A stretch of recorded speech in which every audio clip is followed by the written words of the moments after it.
খেজুরের গাছখানা গিলাও আল্লাহ বলেন পাকা পাকা জিন্দা খেজুর আমি ফেলবো ওদেরকে তুমি বলবা আল্লাহু রাব্বুল আলামিন মাদুকে মাওজুদের মধ্যে পরিণতকারী বিনা খুঁটি খাম্বায় আসমানকে আল্লাহ এ ঝুলিয়ে রাখিয়েছেন এক ফোঁটা ওই তরল পদার্থ থেকে পানি থেকে আল্লাহ এত সুন্দর মানুষকে তৈরি করেছেন ও মারিয়াম এবার তো পাকা পাকা খেজুর পড়বে এদেরকে বলো আল্লাহ রাব্বুল আলামিন আহকামুল হাকিমিন সর্বশ্রেষ্ঠ বিচারক মোরা খেজুরের গাছ থেকে যদি বিসমিল্লাহ বলাই পাকা খেজুর দেয় আমাকে বাঁচানোর জন্য খাওয়ার জন্য পিপাসা নিবারণের জন্য তাহলে তোমাদের আর কি বলার আছে মানুষ হাজার হাজার মানুষ এবার আশ্চর্যিত হয়ে গেল আবার আল্লাহ বলেন মারিয়াম যাও তুমি বাড়ি যাও বাড়ি চলে আসলেন এ বিরাদার থাকেন ঘুরেন ফিরেন চলেন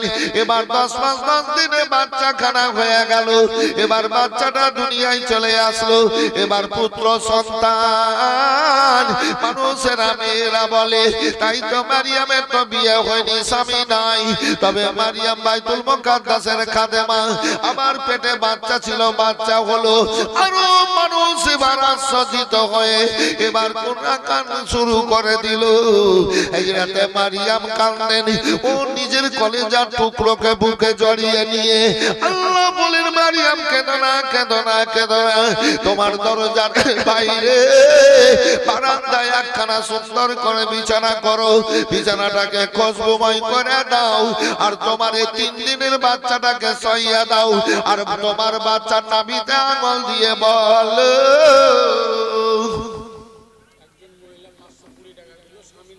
একজন মহিলা স্বামী মারা গেছে আহারে স্বামী এত বড় নিয়ামত রে আহা কি নাম মেয়েটার আচ্ছা তাহলে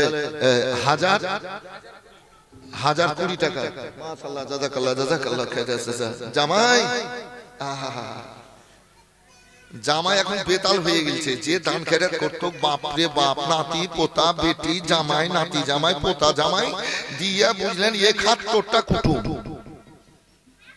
বাড়িতে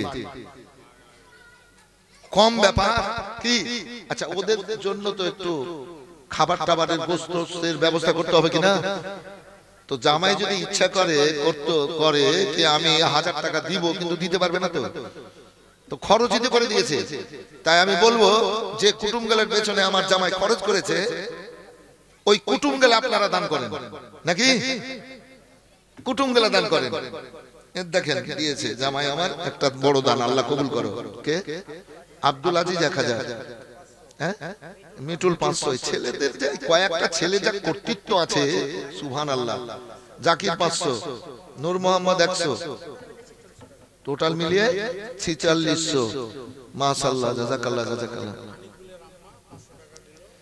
আনিকুলের আম্মা 500 টাকা ওর স্বামীর জন্য আল্লাহ কবুল করো বালা মুসিবত দূর করো রিজিক রোজগারে বরকত দাও लज़्ज़त याद नबी जिक्र नबी हुब्ब नबी लज़्ज़त याद नबी जिक्र नबी हुब्ब नबी तो नहीं है तो दो आलम में कोई चीज नहीं गम के मारो का सहारा ए तेरा लुत्फ करम रह गया हस्र में ईमान व अकीदा का भरम दौलती दौलती कौन मकान है तेरे दीवाने का गम तेरे तो कैरी से कौनाइन की तकदीर नबी लज़्ज़त याद नबी जिक्र नबी हुब्ब नबी तो नहीं है तो दो आलम में कोई चीज नहीं हजरत मरियम রাদিয়াল্লাহু তাআলা আনহাকে আমার রব্বুল আলামিন খবর দিয়ে বলেন মারিয়াম তুমি সুন্দর করে বিছানা বিছিয়ে দেওয়ার পর তুমি খুশবুময় করো বিছানাটাকে আর তোমার বাচ্চাটাকে বিছানায় শুইয়ে তোমার বাচ্চার নাভিতে আঙুল দিয়ে তুমি বলো ছেলে গো তোমার পরিচয় তুমি দিয়ে দাও হযরত মারিয়াম রাদিয়াল্লাহু তাআলা আনহা ওইভাবে বিছানা করলেন খুশবুময় করার পর ছেলেকে শুইয়ে দেওয়ার পর এবার নাভিতে আঙুল দিয়ে বলেন বেটা ওরে আমার কলেজার টুকরো গো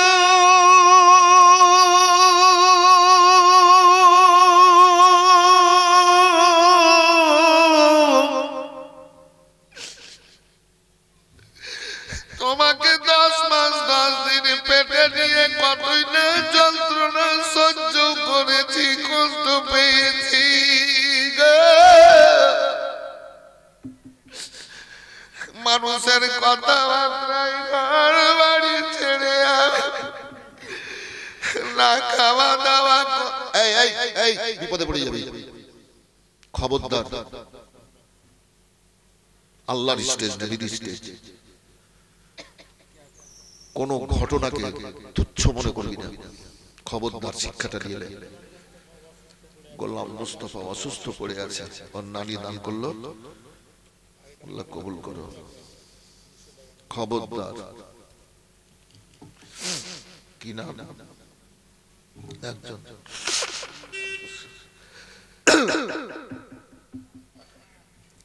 হাইরাতে মারিয়াম কেঁদে কেঁদে বলেন, ওরে আমার ধন, ওরে আমার কলেজা টুকরো রে, তোমাকে পেটে নিয়ে 10 মাস 10 দিন কত রকমের খারাপ খারাপ ভাষা শুনেছি, কত কষ্ট সহ্য করেছি, যন্ত্রণা পেয়েছি। ঘর বাড়ি ছেড়ে আমি বন জঙ্গলে ঘুরে বেড়িয়েছি। ওরে আমার কলেজার টুকরো, তোমার পরিচয়খানা তুমি দাও। আর যেমন বললেন হাইরাতে ঈসা আলাইহিস সালাম 2-3 দিনের ছেলে উঁচু আওয়াজে বড় মানুষের মতো বলতে লাগলেন, ও মানুষেরা শুনুন গো, আমার মা নিষ্কলঙ্কিতা, আমার মা পাক অপবিত্র, আমার মা কোনো অন্যায় কাজ করেনি, আমার মা কোনো পরপুরুষের সংস্পর্শে এবং কাছে যাননি। আমি একজন আল্লাহর নবী, আমার নাম ঈসা রুহুল্লাহ। আমার মা গোসলখানায় গোসল করতেছিলেন। আল্লাহ রাব্বুল আলামিন জিবরিল আলাইহিস সালামকে হুকুম দিয়েছিলেন, হযরতে জিবরাইল আলাইহিস সালাম আমাকে জান্নাতে এনে ফু দিয়ে মেরেছিলেন, ফু দিয়েছিলেন। অক্সিজেন হাওয়ার দ্বারাই আল্লাহ রাব্বুল আলামিন আমাকে মায়ের পেশানিতে পৌঁছায়া দিয়েছিলেন গো। আল্লাহ রাব্বুল আলামিন এক একজনের এক এক রকম ভাবে সৃষ্টির নিয়ম করে দিয়েছে। আচ্ছা, বিনা জ্বরে কোন লতা পাতা গাছ গুছরা বাঁচবে ভাই? বাঁচবে? শিকড় নাই, জ্বর নাই, কোন লতা পাতা গাছ বাঁচবে? জি বাঁচবে না। বাঁচবে? একটু হ্যাঁ না বলেন না, গভীর রাতে বাঁচবে না। আচ্ছা, বিনা জ্বরে কি কোন লতা পাতা বেঁচে নাই? বিনা জ্বরে বেঁচে নাই? ওই জামাই, বিনা জ্বরে লতা পাতা বেঁচে নাই? আছে, সেটা হলো আলোকলতা। আলোকলতা ওর জ্বর নেই। আচ্ছা বাবু, জ্বর নেই, ওকে ছিঁড়ে এক গাছ থেকে ছিঁড়ে আরেক গাছে ফেলে দেবেন তো ওই গাছও ভরে যাবে। অক্সিজেন, জ্বর না, অক্সিজেন, হাওয়া, গাছে হাওয়া, আর নিজের শিকড় নাই। কথা বুঝতে পারলেন? সংস্পর্শে হাইরাতে মারিয়াম রাদিয়াল্লাহু তাআলা আনহার পেটে বিনা স্বামীর সন্তান ঈসা আলাইহিস সালাম। তাই 786 টাকা দান করি। ওই যে বিসমিল্লাহর মুরাদ, আক্ষরিক মুরাদ বিসমিল্লাহির রহমানির রহিমের 786 হাইরাতে মারিয়াম রাদিয়াল্লাহু তাআলা আনহা বলেছিলেন। তাই যে কোনো কাজের শুরুতে আমরা বিসমিল্লাহ বলি, ওই কাজটা বরকতময় হয়ে যায় আর ওই কাজ থেকে শয়তান দূরে সরে যায়। 786 বক্তব্য শুনে 786 কি একজন হবে না? 786 একজন আয়াতে কারিমা পাঠ করেছে। আল্লাহ রাব্বুল আলামিন পাক কালাম পাকের মধ্যে বলেছেন, পাক কালাম পাকের মধ্যে বলেছেন, লাকাদ কানা লাকুম ফি রাসূলিল্লাহি উসওয়াতুন হাসানাহ। রাসূল সাল্লাল্লাহু আলাইহি সাল্লামের চরিত্র আদর্শ অতি উত্তম নমুনা স্বরূপ সেই রাসূল হচ্ছেন আমাদের রাসূলুল্লাহ মুহাম্মদ সাল্লাল্লাহু আলাইহি সাল্লাম। ও বিরাদার, এবার চাচা আবু তালেব এবার ইন্তেকাল করবেন। তখন কালকে ইন্তেকাল করেছেন উনি আর খাদিজাতুল কুবরা রাদিয়াল্লাহু তাআলা আনহা। তার ওইখানে আছে বক্তব্য। তার আগের একটা ঘটনা, হাইরাতে আবু তালেব বেঁচে ছিলেন, খাদিজাতুল কুবরা রাদিয়াল্লাহু তাআলা আনহা বেঁচে ছিলেন। আল্লাহু রাব্বুল আলামিনের দুনিয়ায় দেখুন কত রকমের নবী আমার কষ্ট সহ্য করেছেন। আবু জাহেলেরা একটা দরখাস্ত নিয়ে কাবাতে ঝুলালো আর ও হাসিম বংশকে বনবাসে দিল। হাসিম বংশদের সাথে কথাবার্তা বলা চলবে না, পানি দেওয়া চলবে না, খাবার দেওয়া চলবে না, তাদের সাথে কোন রকম সম্পর্ক রাখা চলবে না, একেবারে বন্ধ। ওটাকে সিয়াম আবি তলেব বলা হয়। 3 বছরের জন্য হাসিম বংশকে বনবাস। এবার মেয়েরা ছোট ছোট বাচ্চাদেরকে বুকে লাগিয়ে কোলে নিয়ে এবার ওই বন জঙ্গলে চলে গেছেন, পাহাড়ে চলে গেছেন। ভাইয়ান আমার, আবু জাহেল কামিজেরা আগো এবার পাহারা লাগিয়ে দিয়েছিল চারিদিকে, কোন দিক থেকে কোন খাবার কিংবা পানি যেন না যায়। এবার যেগুলা জিনিসপত্র ছিল 6 মাস অতিক্রম হয়ে চলে যাচ্ছে। এমন অবস্থায় চামড়াকে আপনার গলিয়ে গলিয়ে এবার চামড়াকে রান্না করে এবার খেতে লাগলো, গাছের পাতা খেতে লাগলো। আর ছোট ছোট বাচ্চারা মায়ের দুধ যেন পাচ্ছে না। আল্লাহর রাসূলের কাছে গিয়ে কেঁদে বলেন, ইয়া রাসূলুল্লাহ, আল্লাহর হাবিব গো, বাচ্চাগুলা শুকিয়ে যাচ্ছে, আমাদের স্তনে দুধ নাই, বাচ্চাগুলা ছটফট করছে গো আল্লাহর হাবিব, কোন একটা কি ব্যবস্থা হবে না? আমার রাসূলুল্লাহ সাল্লাল্লাহু আলাইহি ওয়াসাল্লাম চোখ মোবারকে পানি ছড়ালেন, রহমত বর্ষিতে লাগলো। বলে ঘাবড়ায়ও না, ঘাবড়ায়ও না, মানে প্রথম থেকে পরক্ষণ ভালো হবে। ও গো মেয়েরা, ওই গাছের ছাল তোমরা নিয়ে এসো। মা বোনেরা গো, এবার রাসূলুল্লাহ বললেন ওই গাছের ছাল নিয়ে এসো। আনার পরে এবার ওই ছালগুলাকে পানি দিয়ে পিষো, আর পিষে পিষে নিজেদের বাচ্চাদেরকে খাওয়াও, তাদের ক্ষুধা নিবারণ হবে। এইরকম কষ্টে এবার বনবাসে রয়েছেন। এবার কিছু কাফের মুশরিকেরা এবার বলে, ও গো হাসিম বংশকে বনবাসে দেওয়া হয়েছে, তোমরা নিজেদের ছেলে মেয়েদেরকে নিয়ে কত আনন্দে দিন যাপন করছো, আর তাদের এই অবস্থা। ওই অবস্থায় কাবাতে এবার মিটিং বসেছিল। আবু তালেব বলেন, আমার ভাতিজা মুহাম্মদ সাল্লাল্লাহু আলাইহি ওয়াসাল্লাম বলেছেন কাবাতে যে দরখাস্তখানা লেখা আছে, ওই দরখাস্তর সব লেখাগুলা কিড়াতে পোকাতে উইয়ে খেয়ে নিয়েছে, আল্লাহর নাম খেতে পারেনি। আবু জাহেলেরা বলল, তাই যদি হয় তাহলে তাদেরকে আমান দেওয়া হবে, বনবাস থেকে শহরে নিয়ে আসা হবে। এবার দরখাস্তখানা খোলা হলো, দরখাস্তর সব লেখাগুলা পোকা উইয়ে খেয়েছে। ভাইয়ার আমার, এবার কিন্তু আল্লাহু আকবার, ওই আল্লাহর নামকে খেতে পারেনি, সুরক্ষিত ছিল। মানুষ আশ্চর্যিত হলো। এবার কিন্তু আমান দিতে হবে, বনবাস থেকে তাদেরকে মক্কাতুল মুকাররমায় শহরে আবার আনা হলো। এই মধ্যে আবার আবু জাহেলেরা কঠিন কষ্ট দিতে লাগলো। চরম যন্ত্রণার মধ্যে আল্লাহর হাবিব সাল্লাল্লাহু আলাইহি ওয়াসাল্লাম পড়ে গেলেন। আল্লাহু রাব্বুল আলামিন বললেন, হাবিব গো, তুমি তাইফ চলে যাও, তুমি তাইফ চলে যাও ইসলাম প্রচারের জন্য। আল্লাহর হুকুমে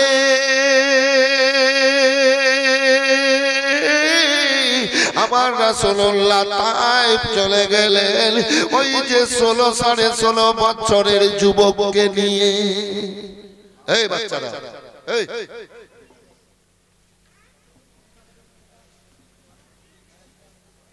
16 থেকে 16.5 বছরের একজন ছোট যুবককে নিয়ে গেলেন। যুবকটার নাম বক্তব্যে শুনেছেন যায়েদ ইবনে হারসা, নবীর কোল কেনা গোলাম, নবীর বাড়িতে লালন পালন। যেই বাচ্চাখানা 4 নম্বরে ঈমান এনেছিলেন, আল্লাহর হাবিব সাল্লাল্লাহু আলাইহি ওয়াসাল্লাম তা চলে গেলেন। হাবিব উম্মে লাইল রেবাব ও আপনার তাইফের ছিল বাদশা। তাই খুব সুন্দর জায়গা, ফসল আদি ভালো, তরু তাজা জায়গা। ও তাইফে উম্মে লাইল রেবাবের কাছে গিয়ে হাবিব মাসুদের কাছে, এবার এরা তিন ভাই ছিল, এদের কাছে ইসলামের দাওয়াত নিয়ে গেলেন আমার রাসূলুল্লাহ সাল্লাল্লাহু আলাইহি সাল্লাম। তারা মানলো না, ঠুকরে দিল। এবার আল্লাহু আকবার, আল্লাহু আকবার, তারা নবীর বিরোধিতা করতে শুরু করলো। আবু জাহেলের খবর পাঠালো, জাসুস পাঠালো, বলল যাও উম্মে লাইল রেবাব হাবিব মাসুদকে বলো ওই যে মুহাম্মদ সালাম গেছে তার প্রতি যত পারে কষ্ট দেবে, আঘাত করবে, তবে কালমা প্রচারে করতে দিতে হবে না। উম্মে লাইল ও আপনার রেবাব মাসুদ হাবিব এরা এবার ছোট ছোট ছেলেকে বলল, ছেলেরা মুহাম্মদ সাল্লামকে পাগল বলো, তার শরীরে পাথর মারো। ছোট ছোট বাচ্চারা এবার পাথর মারে। নবী আমার বলেন, ছেলেরা গো আমার শরীরে পাথর মারিও না, আমি তোমাদের কোনো অন্যায় করিনি। তখন বাচ্চারা আমার রাসূলুল্লাহকে গাল দিত, শরীরে ধুলো ছিটাতো, পাগল বলতো, দিওয়ানা বলতো। আল্লাহু আকবার, আল্লাহু আকবার। একদিন গেল, দুদিন, তিন দিন, এবার 6 দিন ধরে ওই আপনার তাইফের মানুষেরা খাবার দিল না, পানি দিল না, দোকান থেকে কিনেও কোনো জিনিস দিল না। চরম কষ্টের মধ্যে রয়েছে রাসূল আরবি সাল্লাল্লাহু আলাইহি ওয়াসাল্লাম। আমার আল্লাহ বলেন, আল্লাহ আমার রাসূলুল্লাহ বলেন, আল্লাহ এরা চিনে না, জানে না, তাই মারছে গো আল্লাহ।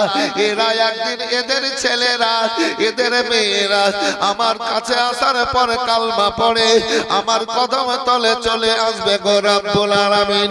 আমি ক্ষমা করেছি গো আল্লাহ, তুমিও ক্ষমা করে দাও। জোরে বলেন তো, মহব্বতে বলেন, আল্লাহ ক্ষমা করে দাও। এরাই তো একদিন কালমা পড়ে আমাকে বুকে জড়িয়ে নিবে।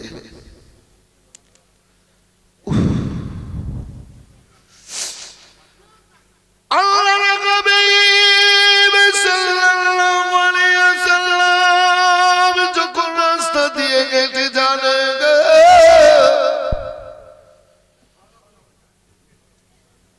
কিছু লম্পটকে লেলিয়ে দিয়েছিল মাসুদ হাবিবে বাদশারা। রাস্তার ধারে ঝোপে ঝাড়ে থাকতো কে? রাজ্জাক মোড়ল সাহেব। এই সমাজের মোড়ল না বাড়ির মোড়ল? সমাজের মোড়ল। রাজ্জাক মোড়ল কই? আপনি? ঠিক আছে। রাজ্জাক মোড়ল সাহেব 500 টাকা, আল্লাহ কবুল করুন। দেখেন কষ্ট, দেখেন নবী 63 বছরের জীবনে সবচাইতে কঠিন দিন। ঝোপঝাড়ে রাস্তার দুই ধারে লম্পট ডাকু। কিসের মেম্বার? বাড়ির মেম্বার না ভোটের মেম্বার? ভোটের মেম্বার। আচ্ছা, কত দিলে আপনারা খুশি হবেন বলেন তো? কত নেবেন? না, আয়ত্তের বাইরে হয়ে যাচ্ছে। তো 1000 দিল, আর 4000 নিয়ে 5000 নিল, এটা একটা মোটামুটি। আল্লাহ দেখো, তার জন্য না, এই দোয়া করেই যাব। তো 10, 15, 20 না, ওই 5000 নিলেন টোটাল।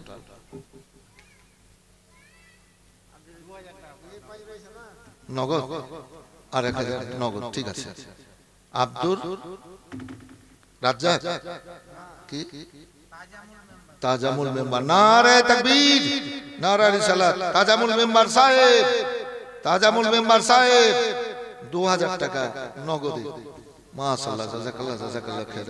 মোহাম্মদ কাবির 50 কেজি ভুট্টা আর 200 টাকা নগদ।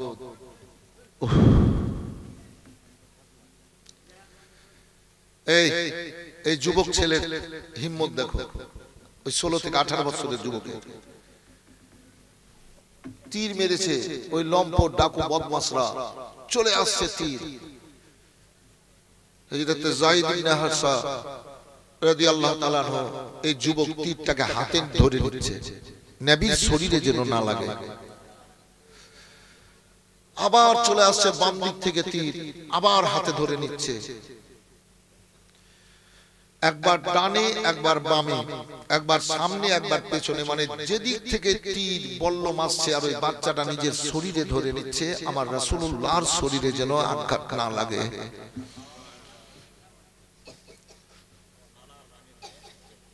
নানা নানির নামে, তোমার নাম কি বাবু? না না, তোমাদের পরিবেশ ভালো এবং মন মানসিকতা ভালো, আল্লাহ ভালো রাখুন তোমাদের। শামিউল, আপনার 2000 টাকা নানা নানি সবার জন্য, আল্লাহর ঘরের জন্য, আপনার কবরস্থানের জন্য, নিজের ঘরের জন্য আল্লাহ কবুল করো। মাটির বাড়ি মাটির ঘর, মাটির গবে বিছানা, একা যাইবারে একা, সঙ্গে তো কেউ যাবে না। আসন ওই মাটির ঘর, সবাইকে যেতে হবে, তাই 2000 টাকা দিয়েছে। ছেলেটার নাম কি বললো? শামিম, শামিউল। বান্দা তোমার এখানে ছিল, আর ছিল কি না ছিল দানে বোঝা গেল যে উদ্দেশ্যে যে নিয়েতে সবাই করিতেছে দান। মনোবাঞ্ছনা পুরা করো পাক সুবহান, ইহকালে পরকালে দাও মান সম্মান, আত্মীয় স্বজনে কবরে দাও জান্নাতে বিছান। আমিন আমিন খোদা আমিন আমিন।